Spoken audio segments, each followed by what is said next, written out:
Luis, no quiero ponerme ningún relleno en la cara porque veo los resultados en la tele, en la calle, no me gustan para nada, no quiero deformarme la cara.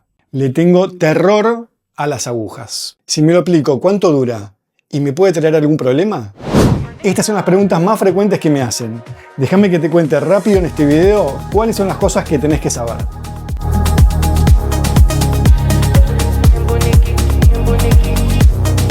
Esas son algunas de las dudas y miedos que tienen los pacientes que vienen a hacerme alguna consulta sobre rellenos faciales. Entonces, como siempre hago, te voy a llevar al comienzo de todo como para que lo entiendas. Hace ya muchas décadas se empezó entonces a colocar distintas sustancias de relleno para rellenar surcos y arrugas en el rostro. En un comienzo entonces, hace varias décadas, se empezó haciendo el tratamiento de los surcos y las arrugas del rostro mediante inyecciones de colágeno, biopolímeros o un montón de sustancias que eran permanentes. Y que sean permanentes se lo veía hasta como una ventaja porque eso hacía que duren más en el tiempo y uno no tenía que repetir la aplicación. Pero también, con el correr de los años, se empezaron a ver las complicaciones que aparecían con estos productos. Migración, rechazo o incluso granulomas varios años después de haberlo aplicado. Desde hace muchos años, entonces, ya se elige para el tratamiento de los rellenos faciales productos que sean absorbibles. El más conocido de todos es el ácido hialurónico.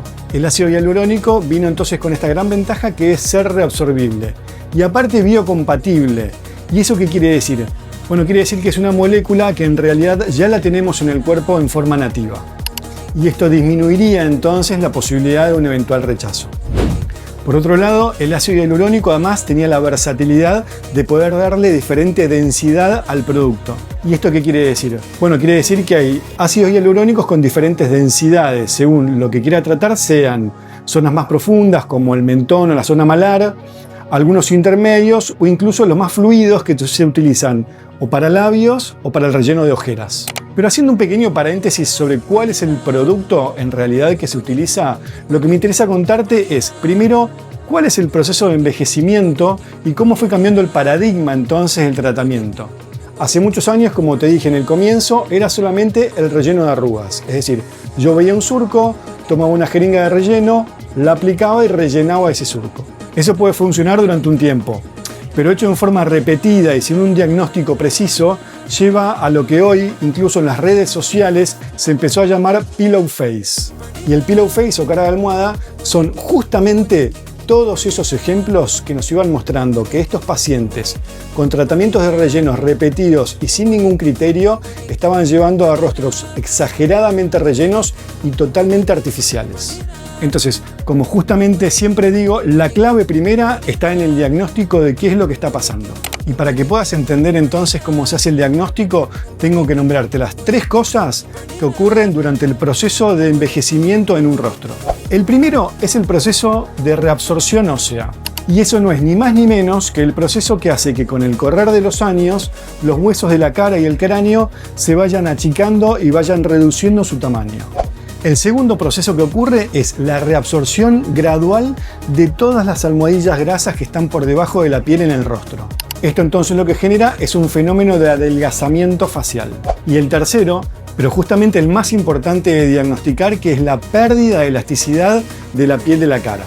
Entonces es importante evaluar cada paciente porque uno capaz que tiene tal vez un proceso más importante de adelgazamiento de la grasa subcutánea, otro paciente puede tener mayormente un componente de aumento de la flacidez de la piel, pero en general en el envejecimiento estos 3 procesos se van dando casi en forma simultánea. Pero yendo específicamente entonces al tratamiento de reposición de volumen que se perdió en el rostro, te había contado que hubo un cambio de paradigma en los últimos años en cuanto a cómo abordar el tratamiento de estos pacientes. Entonces, justamente lo que se hacía era rellenar. Y cuando quiero dar volumen, dijimos que lo mejor que teníamos hasta el momento era el ácido hialurónico por esto que es absorbible y biocompatible. Pero acá es donde entra en juego entonces lo que es la medicina regenerativa y todo eso que son los bioestimuladores. La diferencia justamente está en que uno aporta directamente el gel de ácido hialurónico y otro lo que hace es estimular a que el cuerpo produzca su propio colágeno. Los bioestimuladores más frecuentes son la hidroxiapatita de calcio, que su nombre comercial más común es el Radies, o el ácido poliláctico, que su nombre más común es el Sculptra. Y justamente entonces estos productos, como estimularían la producción del colágeno por el propio cuerpo evitarían estos efectos de sobrerelleno que estamos viendo últimamente. ¿Deberíamos descartar entonces el ácido hialurónico como tratamiento? Yo creo que no. Pero en definitiva, lo que hay que hacer es una buena selección del paciente y entonces elegir quién necesita una reposición de volumen inmediata en el cual vamos a usar entonces ácido hialurónico o en quién lo vamos a usar en forma preventiva, o sea, mirando hacia adelante, estimulando a que el cuerpo genere su propio colágeno. Por eso, por más que hayan diferentes productos y que algunos sean más recomendados que otros, lo que yo creo que no se puede reemplazar y que es lo más importante es el criterio de quien está aplicando el producto. Tratamiento full face, armonización facial, se le pueden poner un montón de nombres comerciales.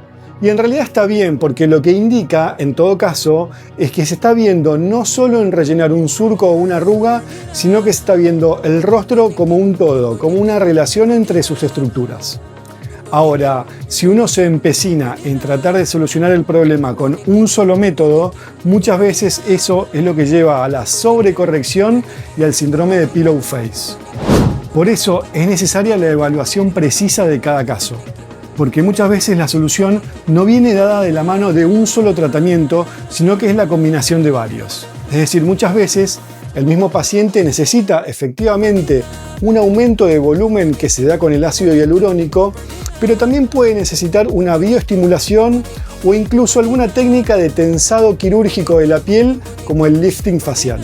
Incluso hay estudios que abarcan miles de pacientes que fueron estudiados mediante resonancia magnética que indica que el ácido hialurónico muchas veces tarda un poco más en absorberse, no teniendo que ver solamente la densidad del mismo, sino las características del propio paciente, siendo que este proceso muchas veces puede llevar entre 6, 12 o 18 meses. Por eso es importante no hacer aplicaciones en forma arreglada o programada, sino que es necesaria la evaluación del cirujano plástico para que él determine si es necesaria una nueva aplicación o es momento de decir por ahora no.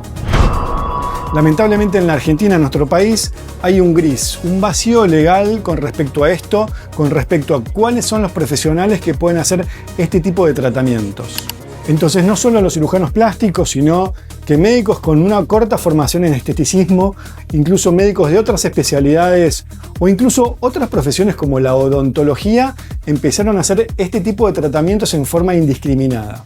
Y ahora entendés entonces por qué hacer este tipo de tratamientos no es solamente apretar una jeringa, sino que hay que tener un conocimiento mucho más profundo de lo que es la anatomía del rostro y de las relaciones que existen entre las diferentes estructuras de la cara.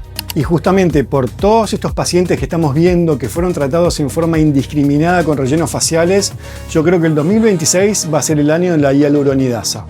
Y la hialuronidasa es una enzima que lo que hace básicamente es romper los enlaces que hay entre las moléculas de ácido hialurónico, haciendo que para el cuerpo sea mucho más fácil y mucho más rápido el proceso de reabsorción.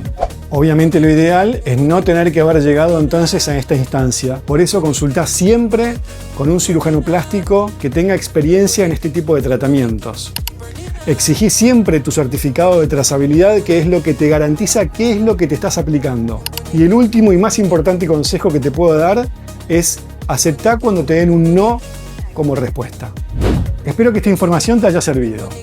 Contame en los comentarios si ya sabías alguna de estas cosas o te queda alguna duda. Y te espero en la próxima charla así, fuera del consultorio.